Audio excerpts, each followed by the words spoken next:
They say some houses remember not just the people who lived there, but what they did.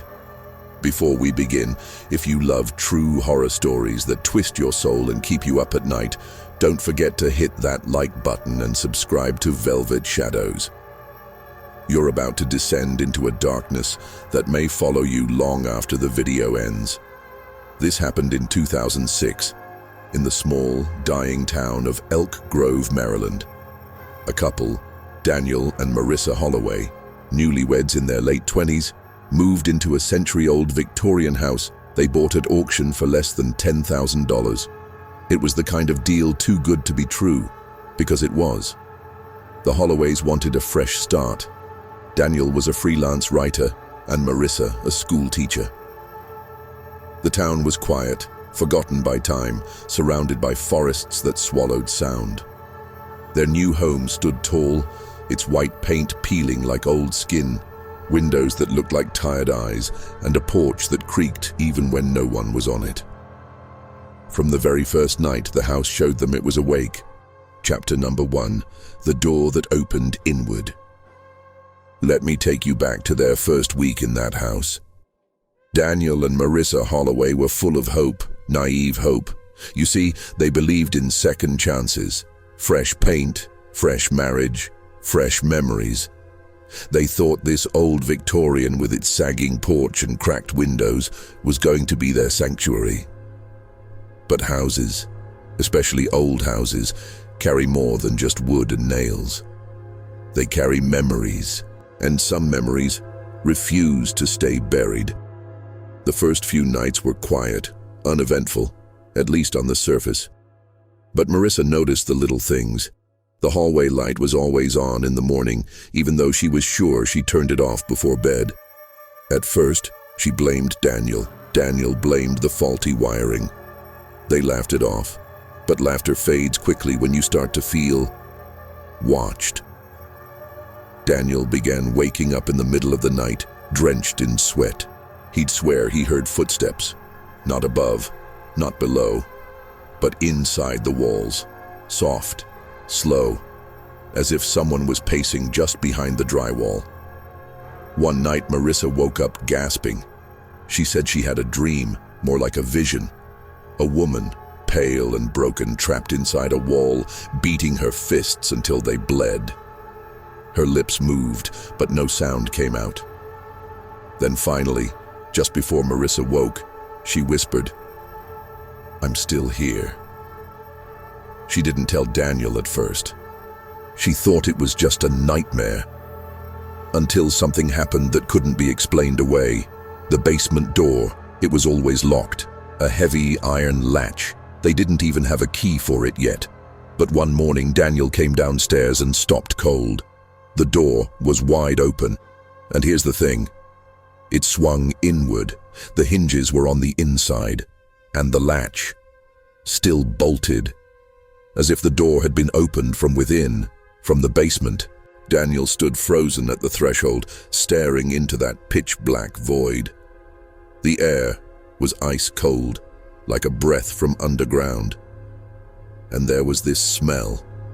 Wet earth, rust, and something else. Sweet and rotting. Marissa begged him not to go down there. So they slammed the door shut, hammered a chair under the handle, and tried to forget. But some doors, once opened, don't stay closed. Later that evening, curiosity got the better of them. Daniel went down with a flashlight. The stairs groaned with each step, protesting his weight. The light flickered. He passed the old furnace, thick with cobwebs. And that's when he saw it. Carved into the concrete wall were names, dozens of them, scratched in crooked, desperate handwriting. Lisa, Jordan, Miles, Anne, Stephen. Each one looked older than the last, faded, forgotten. Some so deep they must have been carved with fingernails. He called out for Marissa. She stepped in, gasped when she saw the wall. Then Daniel froze, because at the bottom of that list was a fresh name. Marissa. Not spray-painted, not written in marker, carved, jagged, still crumbling with dust. They ran upstairs, locked the door, didn't speak for hours, and for the first time, Marissa said it out loud. This house doesn't want us here. But the truth is, the house didn't want them gone. It wanted them to stay. It wanted to be remembered. And the only way to be remembered is through pain. If this story has already chilled you, imagine what's still hiding in the basement. Comment, "The door was open from inside," if you're brave enough to keep listening. And don't forget to like this video and subscribe to Velvet Shadows for more real horror stories that don't just scare you, they stay with you. Because in this house, it only begins when you enter. Chapter 2, The Tape Recorder. After what happened in the basement, the Holloways stopped sleeping properly. The nights stretched long and heavy like wet cloth. And in that house, silence didn't mean safety. It meant something was listening. Marissa began avoiding mirrors. Daniel started talking less. The air inside their home felt dense, like something invisible was breathing just behind them. Daniel, being a writer, believed in documentation. He thought if they could record the strange occurrences, they might prove to themselves that it was all just stress, anxiety, trauma playing tricks. So one night, he pulled out an old cassette tape recorder, the kind with big red buttons and a little spinning window. He placed it on the hallway table, directly between the basement door and the staircase, pressed record, and left it running overnight. They didn't talk about it. They just went to bed. The following morning, Daniel rewound the tape. It clicked into place with a sound that somehow echoed louder than it should have. The tape hissed softly. Static filled the room. Then came the familiar ambient sounds, creaks, the old pipes groaning. 12:41 a.m., faint footsteps upstairs, normal. 1:13 a.m., soft click, probably the heater. 2:06 a.m., a long, heavy sigh, but neither of them remembered being awake. Then, at exactly 3:17 a.m., the room changed. The static stopped, abruptly. There was dead silence for 3 full seconds. Then, "It eats what it knows. You love." The voice was low, raspy, genderless, not human, not clear, almost as if it were speaking from inside a box buried deep underground. Daniel froze. He played it back again. "It eats what it knows. You love." It didn't sound angry. It sounded certain. He rushed upstairs, burst into the bedroom, and woke Marissa. She listened. Once.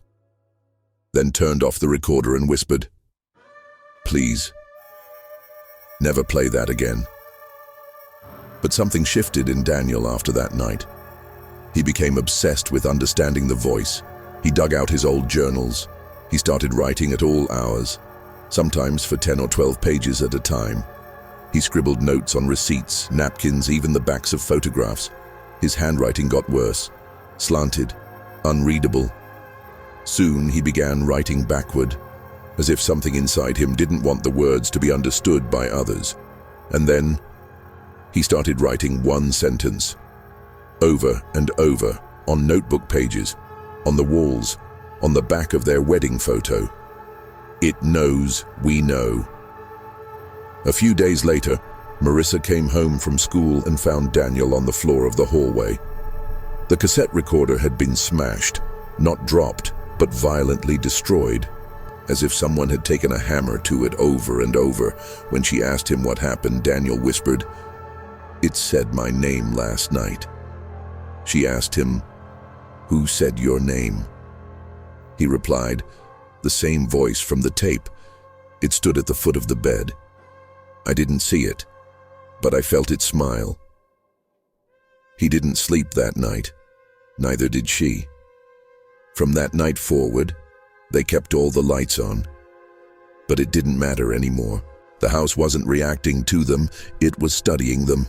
And the voice was only the beginning. If you heard the voice too, comment below. I felt it smile. Don't forget to like this video if it made your spine tingle, and subscribe to Velvet Shadows for more real horror stories that don't just end, they echo.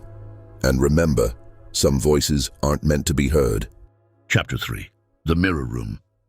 By now, Daniel and Marissa had stopped pretending their home was just old and creaky. They stopped blaming stress, stopped rationalizing the whispers. Because this house wasn't passive anymore. It was curious, it was aware, and it was searching. It started with a cold draft in the attic. A breeze, despite every window being shut and nailed. The air there always felt wrong, like it hadn't been touched in decades. Daniel had gone up looking for a suitcase, but he noticed something odd. One of the attic walls didn't line up. There was a seam in the wood, about 5 inches wide, barely visible, almost like a door had been sealed shut and forgotten. Curious and foolish, he pried it open with a crowbar. Dust exploded into the air like ash. Behind it, a small room, a hidden room, no bigger than a walk-in closet, and that's where things changed. This room wasn't empty. The walls were lined, floor to ceiling, with mirrors, old, cracked, some nearly shattered, others strangely pristine, dozens of them, all facing inward, reflecting each other endlessly, like a maze of reflections caught in a loop. And in the center, a single child-sized wooden chair, sitting perfectly still, as if waiting. On the chair, a porcelain doll, its eyes glassy and wide, its mouth sewn shut with thick black thread, no dust, no cobwebs, as if someone had just left it there. Daniel called Marissa. She hesitated but stepped inside. The air inside that room felt thick, like syrup, heavy with something they couldn't name. And the second she crossed the threshold, every mirror fogged over. All at once, every single glass surface turned white with condensation, except for one. Just one mirror remained clear, and what Daniel saw in that mirror wasn't Marissa. In the mirror she looked older, much older, her hair stringy, blackened, her skin stretched tight, pale like wax left in the sun, her eyes completely black, and her mouth still sewn shut. But the worst part, she was smiling. Daniel blinked, looked at the real Marissa. She was still herself, breathing, confused, frightened. He looked back at the mirror. The smile was wider now, almost proud. That's when they heard it. A faint giggle from the doll. Its head had turned, just slightly. They didn't scream, they didn't speak. They just backed out of the room, slowly, deliberately, and sealed it shut with nails, salt, and 2 heavy planks. That night they burned sage, played prayers on loop. Daniel stood guard outside the attic. But when they woke the next morning, the doll was on their bed, sitting upright, mouth still sewn. But now, one mirror shard rested in its porcelain hands, dripping red. Daniel checked his arm, a fresh cut, but no memory of it, and still. They stayed. They didn't leave, not yet, because by then, the house had rooted itself in them. It had learned what they feared, and now, it was showing them, not to chase them away, but to pull them deeper. Because when a house feeds on memory, it needs more than fear. It needs obsession. From that moment on, no matter how many mirrors they broke, they kept seeing her, that version of Marissa, the one with the black eyes, the stitched smile, waiting in reflections, not trying to escape, just watching. If you saw her too, comment. I saw her in the mirror. Let me know if this chapter chilled your bones. And if you haven't yet, subscribe to Velvet Shadows for more true horror stories that go beyond fear into obsession. Because sometimes, the scariest thing is the version of yourself that's not you anymore. Chapter 4. The Disappearance. There's something terrifying about silence. Not the peaceful kind, but the kind that screams without sound. The kind of silence that comes after something important is suddenly gone. This chapter is about that silence. October 19th, 2006. It was a Thursday, cold, cloudy, the kind of day that feels like it doesn't want to begin. Daniel had fallen asleep in the armchair downstairs, pen in hand, surrounded by his journals. The ones he filled with those disturbing, spiraling words. The ones written backward, obsessively repeating, "It knows we know." He hadn't spoken to Marissa in over a day. Not truly. She had stopped going to work, stopped talking to her friends, even stopped eating, and that morning, she was gone. Vanished. No broken windows, no forced entry, no blood, no struggle. Her coat was still hanging by the door, her shoes untouched, but her bedside drawer was open. And inside, Daniel found one thing, a single mirror shard wrapped in a piece of notebook paper. On the paper, Marissa had written 5 words. "The house needs a soul." Daniel searched every room, every floorboard.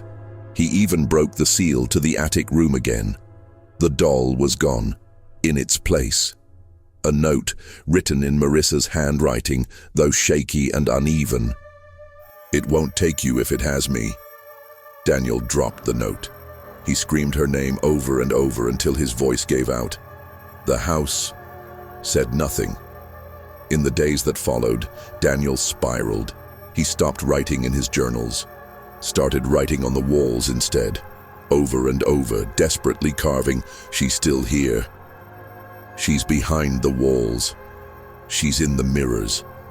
He claimed she whispered to him at night, that she stood in the corner of the room when the lights went out, not saying anything, just staring. He told police she wasn't missing. "She's inside the house," he said. "She gave herself to it." Daniel is found. 2 days later, police were called by neighbors after hearing screams and loud banging from the Holloway house. When they arrived, they found Daniel in the basement, naked, shivering, surrounded by destroyed furniture and smeared blood. He was alive, but his eyes, gone. He had torn them out himself, carved into the walls in his own blood again and again. "I see her now." They took him away. He never spoke again, never saw light again. But when asked why he did it, he only repeated the same thing. Eyes lie, mirrors don't. And the house, still standing, still silent, still waiting. Some say Marissa's spirit can be seen through the attic window on cold nights, not waving, not screaming. Chapter 5, The House Today. The Holloway house still stands. 3 stories of weather-beaten wood, broken shingles, and windows like dead eyes. It sits alone at the edge of Elk Grove, Maryland, forgotten by the maps, ignored by the town. No one lives there now, no one dares to, but the house is not empty. After Daniel was taken away, the property was condemned. Police sealed it off, citing unsafe structural conditions. But the truth is, no one wanted to go back inside. The last officer who entered said he heard breathing behind the basement wall. He quit the force a week later, refuses to speak about what he saw. The real estate company tried to sell it, twice. Both buyers vanished before closing. One left everything behind. Car running, phone still on the seat, GPS frozen at 13 Holloway Lane. The case is still open. What locals say, ask anyone in town about the Holloway house, and they'll look away. Some will say the house is cursed, others say it's alive, and a few, mostly children, teenagers who've dared each other to get close, will tell you this. On certain nights, when the fog is heavy and the moon is low, if you walk past the front gate, you'll see a light in the attic window. And if you look long enough, you'll see a woman, standing still, pale skin, black eyes, mouth sewn shut, not blinking, not moving, just watching. The knock. They say if you knock on the basement door 3 times, you'll hear something knock back. Then a voice, just barely audible, will whisper, It eats what it knows you love. And if you listen to that voice too long, you'll start hearing it at home. At first in your dreams, then behind your mirror, and finally, just behind your shoulder. The house doesn't just haunt a town, it infects memory. Police officers still report that files on the hallways randomly delete themselves. Journal entries vanish. Photographs taken of the house come back blank. Even Daniel's journals, stored in evidence. Pages rot without reason. Ink bleeds on its own. Only one sentence remains perfectly intact, no matter what. It knows we know. The house isn't gone. It's just waiting. Not for a buyer, not for someone brave, but for someone broken. Someone who has something to lose, because that's what it feeds on. Not blood, not fear, but love. Twisted, consumed. If you're still listening, still breathing in the dark, comment, "It's still watching," and subscribe to Velvet Shadows for more real horror stories that crawl beneath your skin and stay behind your eyes. But before you go, look around your room, look into the nearest mirror, and ask yourself, if a house can remember, can it follow you home?